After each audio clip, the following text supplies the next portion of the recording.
Bonjour tout le monde et bienvenue sur ma chaîne si vous êtes nouveau. Aujourd'hui on va voir plein de commandes super utiles pour bouger dans Git, par exemple pour annuler un commit ou encore se déplacer dans l'arbre des commits. On va voir plein de trucs essentiels pour bien utiliser Git.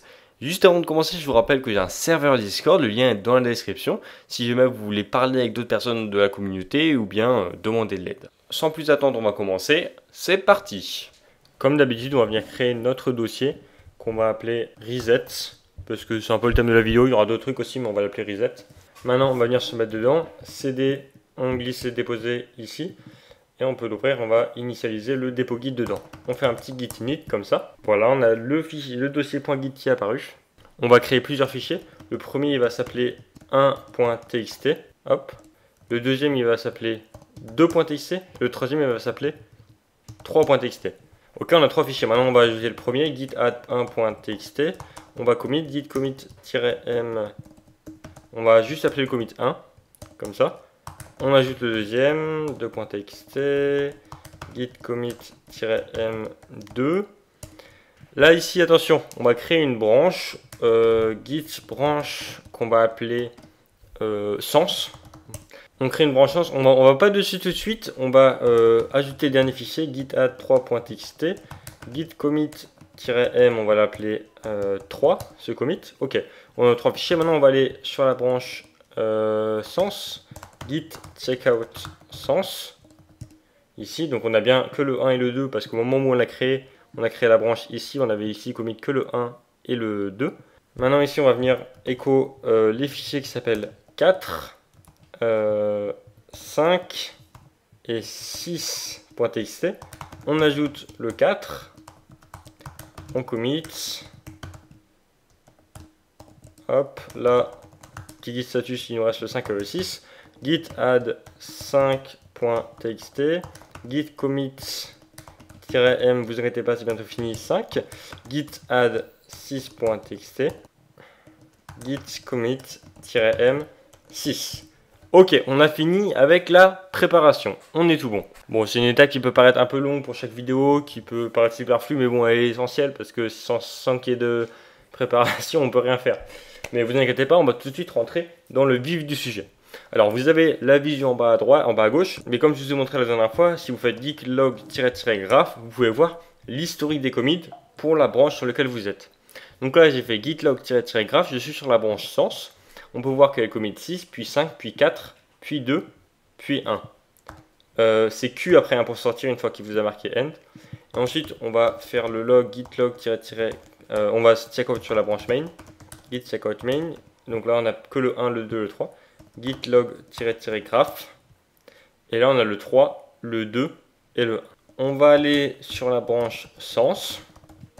Et on va commencer par voir comment on peut faire pour identifier des commits et bouger d'un commit à l'autre.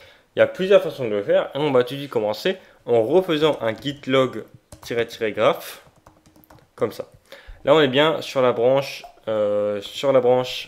sens pardon. On veut récupérer l'identification du commit 6 par exemple. Comment on identifie ce commit dans Git? Eh bien vous voyez qu'ici à chaque fois vous avez la petite étoile, vous avez marqué commit et après vous avez une longue chaîne de caractères. Et cette longue chaîne de caractères, c'est le hash du commit. Ce hash, il est unique. Chaque commit en a un unique juste pour lui.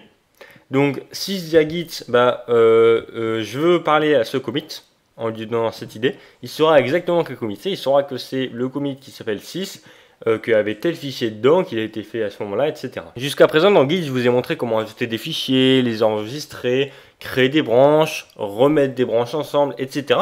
Mais je vous ai jamais montré comment revenir en arrière, voir ce qui a été fait à un moment et annuler des changements. Alors avant qu'on puisse faire ça, il y a un concept que vous avez besoin d'avoir compris, c'est que à chaque fois, vous pouvez le voir avec la visualisation en bas à gauche depuis le début, mais à chaque fois qu'on a une branche, on a toujours une espèce de branche qui s'appelle head avec, tout en majuscule.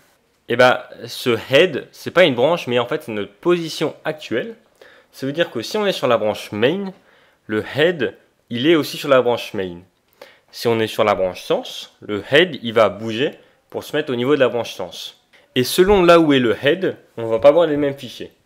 Par exemple, si le head et au niveau du commit 5, ce qu'on fera tout à l'heure, on verra les fichiers qui étaient disponibles après avoir fait ce commit là. Donc ça veut dire qu'on ne verra pas les fichiers 6 puisqu'à ce moment-là ils n'étaient pas disponibles dans l'index. Donc ça c'est la notion du head. Et ce qu'on faisait jusqu'à maintenant, c'est que notre head, notre tête, on n'avait pas besoin de s'en occuper jusqu'à maintenant parce que à chaque fois elle était derrière une branche. Si la branche avait un commit, le head suivait la branche.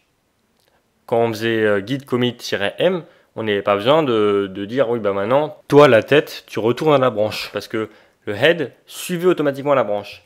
Mais là, en faisant les commandes qu'on va faire aujourd'hui, on va sortir de ce mode-là où le head il suit automatiquement les branches et on va pouvoir se balader autour beaucoup plus librement. On va récupérer l'idée du commit 6 ici. Alors il n'y a que les 7 premiers caractères qui importent, hein, si je me souviens bien, mais vous pouvez tout copier, c'est aussi simple. Une fois qu'on a l'idée, vous faites CTRL-C, on va checkout à cette idée-là. Comme si on checkout une branche, sauf qu'on va checkout un commit. Git checkout, et là vous collez l'idée du commit. Vous faites entrer. Et là, on a plein de trucs qui s'affichent, on va les analyser. Alors, juste remarquez bien qu'ici, on est allé sur le commit 6, et que le commit 6, c'est le commit où était actuellement la branche sens. Du coup, pour l'instant, il n'y a rien qui a changé ici, mais vous allez voir plus tard, vous verrez des changements. En tout cas, on va essayer de comprendre qu'est-ce que c'est tout ce bazar. Ici, il nous dit, d'abord, on a fait la commande, il nous dit, ok, je suis passé à ça. Donc, il est bien allé au commit. Ensuite, il nous dit qu'on est dans un mode détaché de head. Donc, detached head state. Ce qu'il nous dit ici, c'est qu'on peut bouger autour, on peut faire des trucs, on peut faire tout ce qu'on veut, on peut annuler des commits, etc. Ça ne va pas avoir d'impact sur les branches. Par exemple, si j'ajoute un fichier ici, là, si j'ajoute un fichier, que je fais plein de trucs, et qu'après je reviens sur ma branche sens, ça n'aura rien fait sur la branche sens. Et ensuite, il nous dit que, par exemple, si on a commit des trucs et qu'on veut par contre qu'ils soient enregistrés, c'est possible de faire ça. Il faut utiliser cette commande, git switch-c, et là on met le nom de la branche qu'on veut qu'elle soit créée. Et alors seulement en créant cette branche, les modifications seront enregistrées, mais sinon ça ne le sera pas. Ensuite il nous dit que si on a créé une branche mais qu'on ne voulait pas la créer, on peut faire cette commande là. Et enfin, il nous dit que si on veut plus voir tous ces messages là, on peut mettre la variable de configuration advice.detachedHead à false. Mais on va pas le faire parce que moi je trouve que c'est une bonne idée d'avoir ça. Ça évite de faire des erreurs inutilement, par exemple en étant en mode detached head, en faisant des modifications et en pensant que ça va se garder alors que non, on perd tout notre travail. Donc moi je laisse ce truc là parce que c'est très bien, ça empêche de faire des bêtises. Vous avez vu que c'est pas super pratique d'utiliser des noms de commit comme ça, parce que déjà de 1 il faut aller chercher dans les logs quel est le nom du commit, le trouver, après il faut copier ça et ça fait un peu brouillon. Alors, il y a une méthode plus simple qui consiste à utiliser des positions relatives. Des positions, ok, mais relatives par rapport à quoi? Alors, ça va être relatif par rapport à des objets qui sont positionnés, par exemple des branches, ou le head. Donc, on peut dire, par exemple, je veux aller à ce commit qui est 2 commits avant head. Je veux aller à ce commit qui est 3 commits avant main. Donc, par exemple, là, on est actuellement au commit 6, et on voudrait aller au commit d'avant. Au commit, du coup, 5, mais au commit d'avant, sans avoir à chercher son idée. Pour ça, on va faire git checkout, et ici on fait head, donc head c'est toujours en majuscule comme ça, donc là ça réfère à la position de head actuellement, et on met un petit chapeau. Le petit chapeau il dit qu'on veut aller une fois en arrière, si on en met 2, 2 fois en arrière, 3 fois en arrière, là on va aller juste une fois en arrière, on fait entrée, git checkout head, donc là il nous dit avant c'était au commit qui s'appelle 6, et ça c'est son idée. Et maintenant il est au commit qui s'appelle 5 et ça c'est son idée. Et ici on est bien revenu en arrière, on n'a plus le 6.txt, on est bien au niveau du commit 5. Alors je vous ai montré comment faire ça à partir du head, de la position actuelle de ce qu'on voit, mais on peut aussi faire ça avec les branches. Par exemple, si on veut revenir 3 fois en arrière de la branche sens, on met git checkout et là on va mettre sens, chapeau, chapeau, chapeau. Alors avant de le faire, on va essayer de trouver là où ça va arriver. La branche sens actuellement elle est au commit 6. Donc en revenant une fois en arrière, ça va arriver au commit 5.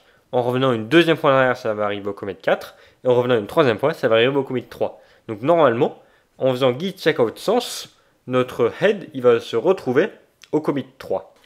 Donc vous voyez là, j'ai mis 3 chapeaux, mais quand vous voudrez revenir beaucoup en arrière, par exemple si vous voulez revenir 7 fois en arrière, ça va être compliqué de mettre 7 chapeaux. Donc il y a une façon plus simple de faire, on marque toujours le nom de la branche, sens, et après on met la petite vague, comme ça, et on met 3, pour 3 fois en arrière par exemple. Et donc là, il va revenir 3 fois en arrière à partir de là où est la branche sens. Ok, alors on a mal calculé parce que là, il est revenu au commit 2. Si vous regardez la visualisation en bas à gauche, et ben en fait le commit 3 n'était pas sur la branche sens. La branche sens elle a fait 1, 2, 4, 5, 6. Donc en fait c'est normal qu'on arrive au niveau du commit 2. Parce que le commit 3 est seulement présent sur la branche main.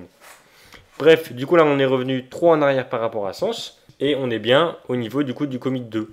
Si on veut, on peut revenir une fois en arrière par rapport à sens. Donc ça va nous faire avancer. Je vous laisse 5 secondes pour essayer de trouver où c'est ce que ça va nous faire avancer.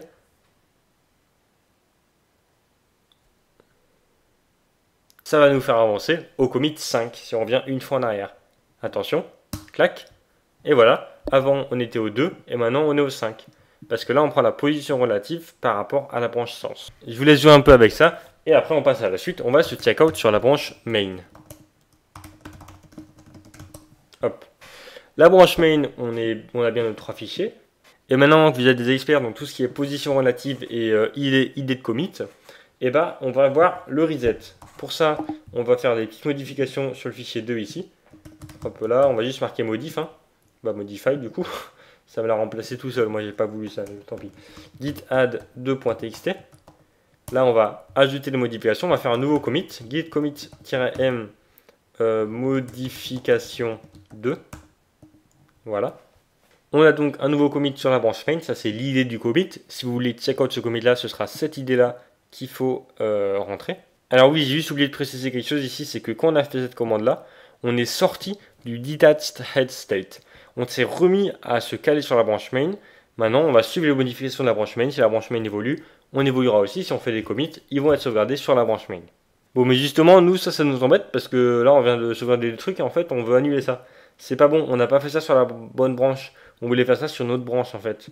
Bon, c'est pas grave, parce que dans Git, tout est toujours possible. Ce qu'on va faire, c'est qu'on va reset cette partie-là. On va reset le dernier commit parce qu'il n'y a que le dernier commit qu'on va enlever. On va utiliser la commande qui s'appelle git reset-hard. Et cette fonction, cette commande, elle prend comme argument ici le commit auquel on veut arriver après avoir fait le reset. Ce qui veut dire que tous les commits qui sont après le commit qu'on va renseigner, ils vont être supprimés. Pas vraiment supprimés parce qu'ils seront toujours là, on pourra toujours y revenir plus tard. Mais en tout cas, la branche main va se retrouver au commit qu'on va renseigner ici. Alors, nous, on veut qu'elle se retrouve au commit 3. Donc, on pourrait aller chercher l'idée du commit 3, mais on a une façon plus simple de le faire. Le commit 3, c'est quel commit? C'est le commit qui est juste avant le head. Head comme ça. Donc, on a juste à marquer ça. Git reset-hard head, chapeau. Et ça va revenir au commit 3. Si vous avez bien suivi, vous avez compris qu'on peut également faire comme ça. Ça revient exactement au même parce que actuellement, le head et le main sont exactement au même endroit. Bon, du coup, les deux commandes sont pareilles. Head ou main. Voilà, vous faites entrer. Et vous voyez qu'il nous dit que head est maintenant à ce commit là. Donc là il dit que le head est passé à ce commit là, au commit 3, mais le main aussi, le main a suivi. Bon, en tout cas, comme vous le voyez sur la visualisation en bas à gauche, on a maintenant un commit qui n'appartient à aucune branche, c'est-à-dire qu'il est là, mais on ne sait pas trop ce qu'il fait là. Alors, on peut aller le visiter ce commit. Ce commit, regardez, si on regarde juste ici, quand on a fait le commit, il nous a donné l'idée. Donc si on veut, on peut aller le checkout. On fait git checkout l'idée du commit. Hop, et on y arrivait. Bon, là, il nous dit encore tout le truc du detached state. Je suis déjà passé dessus, je ne vais pas le réexpliquer. Mais là, on est à ce commit qui est tout seul. Et si on regarde le 2.txt, on a bien les modifications qui ont été faites. On va revenir sur la branche main. Git checkout main. Et ce commit, on va le faire sur une nouvelle branche. Donc là, comme ça voit au moins 3 façons de le faire. Parce que dans Git, il y a plein de façons de faire. On va en voir 2 aujourd'hui. Et il y a celle-là ici, juste ici, que je vais pas parler. Mais enfin, c'est tout con. Vous mettez git branche, le nom de la branche et l'idée du commit. Bon, mais c'est vraiment pour vous montrer que dans Git, il y a toujours plein de façons de faire les choses. Et je vous en montre une, je vous en montre une autre juste après. On crée une branche, une nouvelle branche qu'on va appeler Cuba. Pourquoi, je sais pas, mais on l'appelle Cuba. Et c'est là-dessus qu'on va mettre ce commit qui n'est actuellement nulle part. Pour ça, la branche Cuba actuellement est au niveau de la branche main. On va lui dire de se déplacer un peu en avant, là, d'aller à ce commit-là. Pour ça, on fait git branche-f. Se dire ça, il faut la forcer à se déplacer. On met le nom de la branche, Cuba, et on met l'idée du commit sur lequel on veut qu'elle aille. Ici, on est obligé de mettre l'idée du commit, vu que le commit, il est relié à aucune branche et il est après. Donc là, si on fait entrer, la branche Cuba vient de se faire déplacer au niveau de ce commit-là. La spécificité de cette façon de faire, c'est qu'on n'a pas besoin d'être sur la branche Cuba pour faire cette action-là, pour la déplacer au commit F877B08. Et plus encore parce que en fait, ça va pas marcher si on est sur la branche Cuba. Alors là, vous vous demandez peut-être, bon bah du coup, si on est sur la branche Cuba, comment on fait pour avoir ce commit là? Et bah c'est la méthode que je vais vous montrer d'ici 2 minutes. Donc on va venir checkout sur la branche Cuba, git checkout Cuba. Ici, on aura les modifications 2. Donc on va faire un petit git log graph comme ça. Donc dans l'ordre des commits, on a d'abord modification 2, puis le 3, puis le 2, puis le 1. Vous savez quoi, en fait, on va amener les modifications 2 sur la branche sens. Donc pour ça, on va faire un petit rebase. Git rebase, d'abord sens, après Cuba, comme ça. Voilà, on a rebase Cuba après sens. Donc maintenant, si on se checkout sur Cuba, on l'était déjà, on a toutes les modifications à la fois de la branche sens et de Cuba. Si on fait un petit git log graph pour voir ce qui s'est passé. D'abord modification 2, après 3, après 6, après 5, après 4, après 2, après 1. Ok, on a tout. Donc c'est vraiment pour vous montrer qu'on peut faire toutes les opérations et les mélanger, enfin tout est possible dans le Git en fait. On va faire des petites modifications au niveau du fichier 5 ici. On va rajouter des trucs, salut, comme ça. Et on va pas le sauvegarder. Parce que là, je vais vous montrer quelque chose, c'est que la façon dont on reset, en faisant git reset, comme ça, et bah, ça supprime les changements qui n'ont pas été commit. C'est-à-dire que là, quand on avait fait le git reset, vous avez vu, on avait commit, et du coup, on a pu définir la branche Cuba sur ce commit-là. Si on fait des modifications sans commit, ou bien juste en ajoutant à l'index, ça va pas les garder en faisant la commande git reset. Vous voyez, j'ai fait des modifications ici dans le 5. Maintenant, on va venir sur reset au niveau du commit 3. Donc le commit 3 est 2 commits après là où on est actuellement sur la branche Cuba. Donc on va faire git reset hard Cuba chapeau chapeau. On revient 2 fois en arrière. Comme ça. On est revenu au 6. Ah bah oui, non, c'est normal. J'ai mal cliqué les coups. Parce qu'en fait, oui, non. Le Cuba est actuellement aux modifications 2. Donc il revient une fois en arrière, il est au 3. Il revient 2 fois en arrière, il est au 6. Ok, bon, on est au 6. C'est pas grave, ça ne change rien. Donc vu qu'on est au 6, normal qu'il n'y ait plus les changements ici, ça c'est normal pour l'instant, rien de nouveau. Bon, mais c'est pas tout ça parce que là maintenant on est revenu en arrière, mais je voudrais bien revenir là où on était avant, comme ça je peux vous montrer que les changements ont disparu. Donc pour ça, on peut faire la méthode de tout à l'heure avec le git branch-f, sauf que, vous l'avez compris, cette fois-ci ça marche pas parce qu'on est actuellement sur la branche Cuba. Donc comment on va faire ça? Deuxième méthode, on réutilise la commande git reset, et en fait la commande git reset, elle peut à la fois aller en arrière, mais elle peut aussi aller en avant. Il suffit juste de lui donner soit l'idée, soit la position relative du commit.